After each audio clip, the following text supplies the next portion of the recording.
Welcome to the JK classes. আজ আমরা miscellaneous and clerkship এক্সামের জন্য প্রিপারেশান করছি। তার একটা চ্যালেঞ্জ নিয়েছি।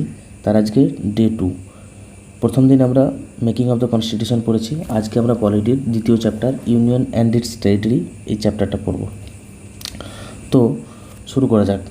ইউনিয়ন অ্যান্ড ইটস টেরিটরির আর্টিকেল হচ্ছে 1 to 4। আর্টিকেল 1 থেকে 4 পর্যন্ত ইউনিয়ন অ্যান্ড ইটস টেরিটরির কথা বলা হয়েছে। তো আর্টিকেল 1-এ কী বলা হয়েছে? আর্টিকেল 1-এ বলা হয়েছে India that is Bharat, India that is Bharat is a union of states. মানে ইন্ডিয়া যেটা ইন্ডিয়া সেটাই ভারত, সেটা হচ্ছে একটা ইউনিয়ন অফ স্টেটস, স্টেটের ইউনিয়ন। মানে 28টা স্টেট মিলিয়ে একটা ইউনিয়ন তৈরি করেছে। এর দুটো কন্ডিশন আছে, দুটো কন্ডিশন কি? এক হচ্ছে it is not an agreement of the state. মানে স্টেটরা চাইলেই, এটা হচ্ছে স্টেটদের এগ্রিমেন্ট নয়। আর দ্বিতীয় কন্ডিশনটা কি? State can't secede. মানে দুটো কন্ডিশন কি? একটা হচ্ছে এটা কোনো এগ্রিমেন্ট নয়, মানে 28টা যে রাজ্য আছে, রাজ্যগুলো মিলিয়ে কোনো রকম এগ্রিমেন্ট করেনি, ঠিক আছে? এটা ইউনিয়নের মধ্যেই আছে। যেরকম ইউএসএতে, সাপোজ এটা ইউএসএতে যে ছোটো ছোটো স্টেটগুলো আছে, স্টেটগুলো কী করেছে? তাদের ইউনিয়নের সাথে কী করেছে? একটা এগ্রিমেন্ট করে নিয়েছে। তারা সেখানে চাইলে সেখান থেকে এগ্রিমেন্ট থেকে, ইউনিয়ন থেকে বেরিয়ে যেতে পারে, ঠিক আছে? আমরা জানি ইউএসএতে কী আছে, তাদের একটা সেন্ট্রাল একটা কনস্টিটিউশন আছে, আর একটা রাজ্যের একটা নিজস্ব কনস্টিটিউশন আছে, ঠিক আছে? কিন্তু আমাদের ইন্ডিয়াতে সেটা নেই। ইন্ডিয়াতে একটাই কনস্টিটিউশন আছে। সেই জন্য ইন্ডিয়াতে স্টেটগুলো কোনো এগ্রিমেন্ট করেনি, ঠিক আছে? আর ইন্ডিয়ার স্টেটরা চাইলে সে ইউনিয়ন থেকে বেরিয়ে যেতে পারে না। এই দুটো কন্ডিশন সবসময় মনে রাখতে হবে। এরপর দেখো আর্টিকেল 2। আর্টিকেল 2-এ কী বলছে? আর্টিকেল 2 কী বলছে? ইটস এম্পাওয়ার, মানে কনস্টিটিউশন এম্পাওয়ার করছে কাকে? এম্পাওয়ার করছে পার্লামেন্টকে এম্পাওয়ার করছে। কিসের জন্য? যে পার্লামেন্ট চাইলেই, সাপোজ কোনো ফরেন টেরিটরি, সাপোজ পিওকে ইন্ডিয়ারই, কিন্তু ইন্ডিয়া যখন সেটাকে অ্যাকোয়ার করে নেবে, ইন্ডিয়া চাইলেই সেটাকে স্টেটে পরিণত করে দেবে, নতুন একটা স্টেটে পরিণত করে দেবে। তাই কোনো ফরেন টেরিটরি, সাপোজ আমরা কালকে যদি শ্রীলঙ্কার কোনো একটা আইল্যান্ড যদি আমরা দখল করে নিতে পারি, সাপোজ দখল করে নিল ইন্ডিয়া, তখন সেটাকে একটা স্টেট ইন্ডিয়া চাইলে সেটাকে করে দিতে পারে, ঘোষণা করে দিতে পারে। তো আর্টিকেল 2-এ কী বলছে? পার্লামেন্টকে এম্পাওয়ার করছে কোনো ফরেন টেরিটরিকে ইন্ডিয়ার মধ্যে যদি নিয়ে চলে আসা হয়, সেটাকে অ্যাকোয়ার করে নেয় ইন্ডিয়া, সেটাকে স্টেটে পরিণত করতে পারে। এটা আর্টিকেল 2-এ বলছে, ঠিক আছে? এরপর দেখি আর্টিকেল 3। আর্টিকেল 3-তে কী বলছে? সাপোজ কোনো এক্সিস্টিং স্টেট বলতে সাপোজ আমাদের স্টেট ওয়েস্ট বেঙ্গল আছে। তো এবার ওয়েস্ট বেঙ্গলকে পার্লামেন্ট চাইলে সেটাকে কী করতে পারে? পার্লামেন্ট চাইলে তার ওয়েস্ট বেঙ্গলের এরিয়াকে চেঞ্জ করে দিতে পারে, ঠিক আছে? ওয়েস্ট বেঙ্গলের নামটা চেঞ্জ করে দিতে পারে, ঠিক আছে? ওয়েস্ট বেঙ্গলকে সাপোজ বললো কিছুটা পার্ট আমরা বিহারের সাথে যোগ করে দেবো, ঠিক আছে? সেটাও চাইলে করতে পারে। তো এক্সিস্টিং স্টেট, মানে যে কোনো যেটা অলরেডি আছে, সেই স্টেটকে কোনো রকম চেঞ্জ, ঠিক আছে, কোনো রকম বাউন্ডারি চেঞ্জ করতে পারে, যে কোনো জিনিস করতে পারে স্টেটের ওপর। সেটা বলছে আর্টিকেল 3-তে। তো বোঝা গেল তিনটা আর্টিকেল। তো আর্টিকেল 1 কী বলছে? India that is Bharat is a union of states, ঠিক আছে? আর এটা দুটো কন্ডিশন আছে। একটা হচ্ছে it is not an agreement, আর ইট কান্ট সিসিড, মানে এখানকার স্টেটরা সেটা সিসিড করতে পারবে না। আর হচ্ছে 2 নম্বর আর্টিকেলে কী বলছে? এটা ফরেন কোনো স্টেট, এটা মনে রাখতে, ফরেন কোনো এরিয়া যদি ইন্ডিয়া অ্যাকোয়ার করে নেয়, তখন সেটা স্টেটে পরিণত করে দিতে পারে। এটা পার্লামেন্টকে এম্পাওয়ার করছে, এটা মনে রাখবে ফরেনের জন্য। আর আর্টিকেল 3 কী বলছে? এক্সিস্টিং স্টেট, যেটা অলরেডি স্টেট আছে, তার বাউন্ডারি চেঞ্জ, এরিয়া চেঞ্জ, ঠিক আছে, তারপরে তার নাম চেঞ্জ, এগুলো করতে পারে আর্টিকেল 3-তে। আর্টিকেল 4 জানার দরকার না। আর্টিকেল 4 মিসলেনিয়াস ক্লার্কশিপের জন্য ইম্পর্টেন্ট নয়। এরপর আমরা জানবো, সাপোজ পার্লামেন্ট কোন এক্সিস্টিং স্টেটকে, সাপোজ কোনো এক্সিস্টিং স্টেট আছে, সাপোজ যে কোনো একটা ওয়েস্ট বেঙ্গল, তো ওয়েস্ট বেঙ্গল স্টেটকে পার্লামেন্ট এরিয়াটা চেঞ্জ করতে চাইছে। পার্লামেন্ট চাইছে যে ওয়েস্ট বেঙ্গল কিছুটা এরিয়া বিহারকে দিয়ে দেওয়া হবে। তা এটার যদি করা হয়, তা এটার কী কন্ডিশন আছে?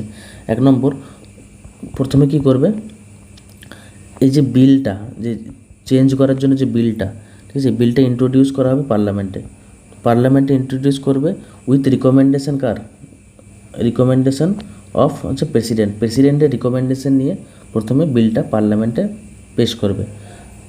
কিন্তু বিফোর রিকমেন্ডেশন, এই যে রিকমেন্ডেশন করার আগে প্রেসিডেন্ট কী করবে, প্রেসিডেন্ট এই বিলটাকে পাঠাবে কনসার্ন স্টেটের কাছে। মানে সাপোজ প্রেসিডেন্ট প্রথমে গভর্নমেন্ট চাইছে একটা বিল আনতে ওয়েস্ট বেঙ্গলের কিছু এরিয়াকে বিহারের সাথে যোগ করার জন্য, সাপোজ হাইপোথেটিক্যালি। তো প্রেসিডেন্ট কী করবে, প্রথম ওয়েস্ট বেঙ্গলের স্টেট অ্যাসেম্বলিতে সেটাকে সেই বিলটাকে পাঠাবে। তো ওয়েস্ট বেঙ্গল স্টেট অ্যাসেম্বলি সেটা কী করবে, সেই বিলটাকে পাস করাতে পারে, আবার নাও করতে পারে। যদি পাস করে দেয় ভালো, আর না যদি পাস করে সেটাও বাধ্যবাধকতা নাই পার্লামেন্টের কাছে। পার্লামেন্ট চাইলে সেটা গ্রহণও করতে পারে, আবার রিজেক্টও করতে পারে। তো এটা কোনো বাধ্যবাধকতা নেই। তাহলে কি জানলাম, যদি কোনো এক্সিস্টিং স্টেটের বাউন্ডারি চেঞ্জ, নাম চেঞ্জ, বা দুটো বা তার থেকে অধিক দুটো জায়গা মিলে, যদি সাপোজ বিহারের কিছু একটা, এটা বিহার, এটা হচ্ছে ওয়েস্ট বেঙ্গল, বিহারের কিছুটা জায়গা আর ওয়েস্ট বেঙ্গল কিছুটা জায়গা নিয়ে একটা নিউ স্টেট যদি সরকার গঠন করতে চায়, তাহলে এটার জন্য কি পারমিশন, প্রথমে কী করবে, রিকমেন্ডেশনটা প্রেসিডেন্ট স্টেট অ্যাসেম্বলিকে পাঠাবে, স্টেট অ্যাসেম্বলি সেটা পাস করতে পারে, নাও করতে পারে। সেটার বাধ্যবাধকতা পার্লামেন্ট মানতেও পারে, নাও মানতে পারে। পার্লামেন্টের কাছে যাবে, পার্লামেন্ট যদি মানে ভালো কথা, না মানে না মানতে পারে। বোঝা গেল? তো এইভাবে তখন একটা নতুন বিল পাস হয়ে যাবে, নিউ স্টেট ফরমেশন হয়ে যাবে এই পদ্ধতিতে। এই সময় আরেকটা জিনিস জানতে হবে, 100th amendment act. 100th amendment হয়েছিল 2015-তে। তো ইস্যুটা কী ছিল, যখন দেশ স্বাধীন হয় তারপর থেকে 1947 থেকেই বাংলাদেশের সাথে ইন্ডিয়ার কিছু বাউন্ডারি ইস্যু শুরু হয়ে যায়। তো এই ইস্যুটা সলভ হয় 100 নম্বর অ্যামেন্ডমেন্ট অ্যাক্টে 2015-তে। কী হয়, ইন্ডিয়া মানে মিউচুয়ালি আন্ডারস্ট্যান্ডিংয়ের মাধ্যমে সেটা ক্লিয়ার হয়ে যায়। ইন্ডিয়া কী করে, বাংলাদেশকে 111 এনক্লেভ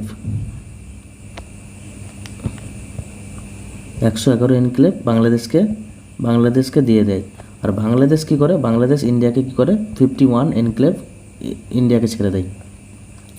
এবার আমাদের দেশ বড়, তাই উদার মানসিকতা দেখিয়ে বাংলাদেশকে বেশি এনক্লেভ ছেড়ে দেয়, আর বাংলাদেশ কী করে, ইন্ডিয়াকে 51 এনক্লেভ ছেড়ে দেয়। এটা 100 নম্বর অ্যামেন্ডমেন্ট অ্যাক্টে হয়েছিল, এটা মনে রাখবে, এক্সামে আসতে পারে। এরপর আমরা জানবো ইভলিউশন অফ দ্য স্টেটের ইভলিউশন কী করে হলো। ইভলিউশন স্টেট কী হলো, যখন ইন্ডিপেন্ডেন্স হয় তখন কী হয়, ইন্ডিয়া 3টে ভাগে ভাগ হয়ে যায়। আমাদের অখণ্ড ভারত যেটা হয় সেটা 3টে ভাগে ভাগ করে, একটা হচ্ছে ইন্ডিয়া, এক হচ্ছে পাকিস্তান, আর একটা হচ্ছে প্রিন্সলি স্টেট। তো কী করে, তো ইন্ডিয়া গভর্নমেন্ট কী করে, প্রিন্সলি স্টেটকে 3টে অপশান দেয়। 3টে অপশান কী দেয়, 3টে অপশান দেয়। একটা হচ্ছে join India, join Pakistan, or remain independent. মানে এই প্রিন্সলি স্টেট চাইলে ইন্ডিয়াকে জয়েন করতে পারে, চাইলে পাকিস্তানকে জয়েন করতে পারে। আর যদি ভাবে যে আমরা ইন্ডিয়াতেও যাব না, পাকিস্তানেও যাব না, তখন তারা কী করতে পারে, ইন্ডিপেন্ডেন্ট থাকতে পারে। এই 3টে অপশান এই প্রিন্সলি স্টেটগুলোকে দিয়েছিল ব্রিটিশরা। ঠিক আছে, এই তখন প্রিন্সলি স্টেট কতগুলো ছিল? 552টা, টোটাল 552টা প্রিন্সলি স্টেট ছিল। প্রিন্সলি স্টেটের মধ্যে 549 ইন্ডিয়াকে জয়েন করে দিয়েছিল। মাত্র 3টি কী করেছিল? ইন্ডিয়াকে জয়েন করেনি। সেই 3টিকে একটা হচ্ছে হায়দ্রাবাদ, একটা হচ্ছে জুনাগড়, আর একটা হচ্ছে কাশ্মীর। ঠিক আছে, 3টে ইন্ডিয়াকে জয়েন করতে চায়নি। তারপরে কী হয়? হায়দ্রাবাদকে জয়েন করানো হয় পুলিশ অ্যাকশনের মাধ্যমে। সর্দার বল্লভভাই প্যাটেল কী করে? পুলিশ মানে আর্মির মাধ্যমে হায়দ্রাবাদকে ইন্ডিয়াতে জয়েন করে নেয়। তারপরে জুনাগড়ে কী হয়? রেফারেন্ডাম হয়। রেফারেন্ডাম মানে হচ্ছে ভোটের মতো একটা রেফারেন্ডামের মাধ্যমে ইন্ডিয়াতে জয়েন করে নেয়। আর কাশ্মীরে কী হয়? Instrument of accession. কাশ্মীরে তখন রাজা ছিল রাজা হরি সিং। তো ইনস্ট্রুমেন্ট অফ অ্যাক্সেশন সাইন করে জওয়াহরলাল নেহরুর সাথে, এবং ইনস্ট্রুমেন্ট অফ অ্যাক্সেশন সাইন করার সাথে ইন্ডিয়াতে জয়েন করে। তো এক্সামে কোশ্চেন আসতে পারে, হায়দ্রাবাদকে কীভাবে জয়েন করানো হয়েছিল? পুলিশ অ্যাকশনের মাধ্যমে সর্দার বল্লভভাই প্যাটেলের দ্বারা। আর জুনাগড় কী হয়েছে? জুনাগড়ে রেফারেন্ডাম হয়েছিল। আর কাশ্মীর কী হয়েছে? ইনস্ট্রুমেন্ট অফ অ্যাক্সেশন কাদের মধ্যে সাইন হয়? রাজা হরি সিং অ্যান্ড হচ্ছে জওয়াহরলাল নেহরুর মধ্যে। ঠিক আছে, এরপর আমরা দেখব লিঙ্গুইস্টিক স্টেটের ডিমান্ড শুরু হয়েছিল। লিঙ্গুইস্টিক স্টেটের ডিমান্ডের জন্য সরকার প্রথমে কী করে? 3টে কমিটি গঠন করে। ফার্স্ট কমিটি কী গঠন করে? ধর কমিটি। এর চেয়ারম্যান কে ছিল? এস কে ধর। কত সালে গঠন করা হয়েছিল? জুন 1948। সালগুলো মনে রাখতে হবে। ধর কমিটির চেয়ারম্যান কে ছিল? এস কে ধর। জুন 1948-এ গঠন করা হয়েছিল। তাকে কি বলা হয়েছিল? যে এক্সামিন করার জন্য, দেখার জন্য যে ইন্ডিয়া এখনও পর্যন্ত লিঙ্গুইস্টিক মানে ভাষাগত ভিত্তিতে রাজ্য তৈরি করা যাবে কি না। তো তার রিপোর্ট পেশ করেছিল এস কে ধর ডিসেম্বর 1948-এ কী করেছিল? রিপোর্টটা পেশ করেছিল, এবং সেটাকে এস কে ধর কমিটি রিজেক্ট করে দেয় যে লিঙ্গুইস্টিক বেসিসে কোনো রাজ্য গঠন করা সম্ভব নয়। তারপরে কি আসলো? সেকেন্ড কমিটি যেটা আসলো সেটা হলো জেভিপি বলতে হচ্ছে জওহরলাল নেহরু, বল্লভভাই প্যাটেল, আর একজন হচ্ছে পট্টভি সীতারামাইয়া। 3জন ছিল, একজন ছিল জওহরলাল নেহরু, বল্লভভাই প্যাটেল এবং পট্টভি সীতারামাইয়া। তিনজনের মধ্যে একটা কমিটি গঠন করে, জেভিপি কমিটি। এই কমিটিও কি করে? এপ্রিল 1949-এ রিজেক্ট করে দেয় যে ভাষার ভিত্তিতে রাজ্য গঠন করা সম্ভব নয়। তারপর 3 নম্বর, তখন এই সময় কী হলো? 1953-তে একটা ঘটনা ঘটে গেল, ভয়ঙ্কর ঘটনা ঘটে গেল। ঘটনাটা হচ্ছে অন্ধ্রপ্রদেশে লিঙ্গুইস্টিক স্টেটের ডিমান্ডে পট্টি শ্রী রামামুলু বলে একজন কী করেন? তিনি মারা যান। কীভাবে? ফাস্টিং করে। তো লিঙ্গুইস্টিক স্টেটের ডিমান্ডের জন্য তিনি মারা যান, এবং তার ফলে সরকার কী করে? 3 নম্বর কমিটি গঠন করে, ফজল আলী কমিটিকে তিনি সরকার গঠন করেন, এবং সরকার গঠন করেছিল 1953-তে। ফজল আলী কমিটি কী করে? ওয়ান স্টেট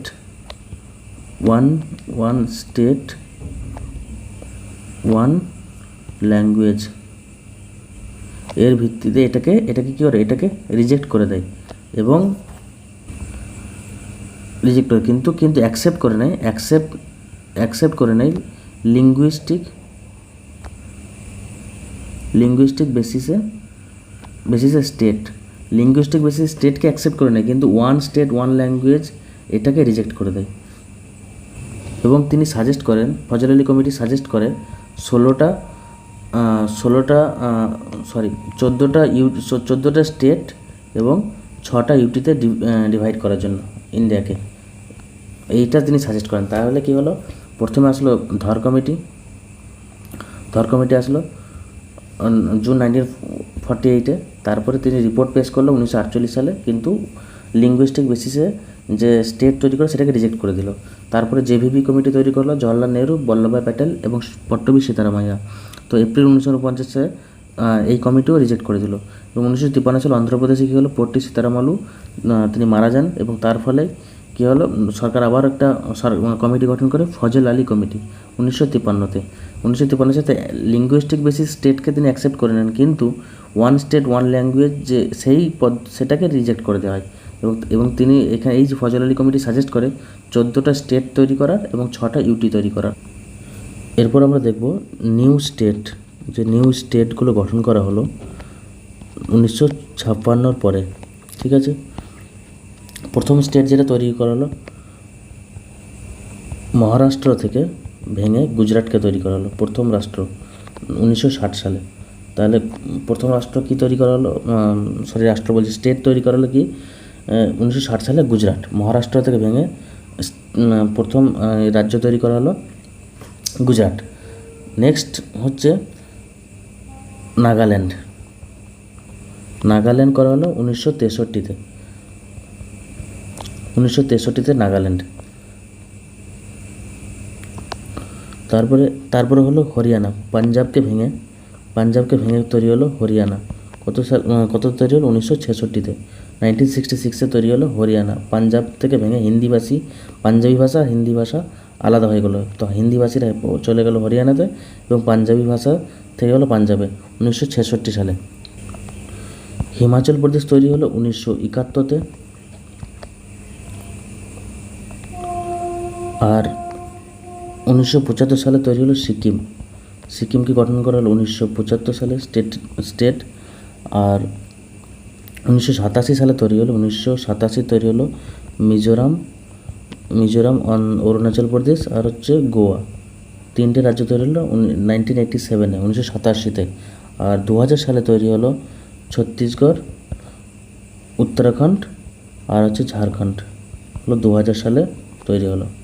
তারপর তেলেঙ্গানা তৈরি হলো 2014-তে।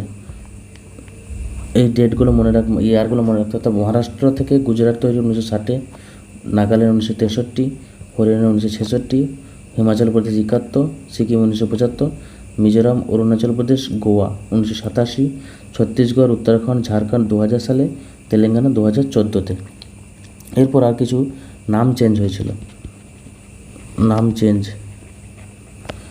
হয়েছিল 1950-এ ইউনাইটেড প্রভিন্সটা হয়ে যায় ইউপি। তারপর ইউনাইটেড প্রভিন্স হয়ে ইউপি 1969-এ মাদ্রাজের নাম চেঞ্জ করা হয় তামিলনাড়ু। 1973-তে মহীশূরের নাম চেঞ্জ করা হয় কর্ণাটক। 1992 দিল্লিকে স্টেটহুড দেওয়া হয়, দিল্লিকে স্টেটে পরিণত করা হয়। সেটা কত নম্বর অ্যামেন্ডমেন্ট হয়েছিল? 69 নম্বর অ্যামেন্ডমেন্টে করা হয়েছিল। 2006-এ উত্তরাঞ্চলের নাম চেঞ্জ করা হয় উত্তরাখণ্ড। আর পুডুচেরির নাম চেঞ্জ হয় পন্ডিচেরি। ঠিক আছে। 2011-তে উড়িষ্যার নাম চেঞ্জ করে ODISH।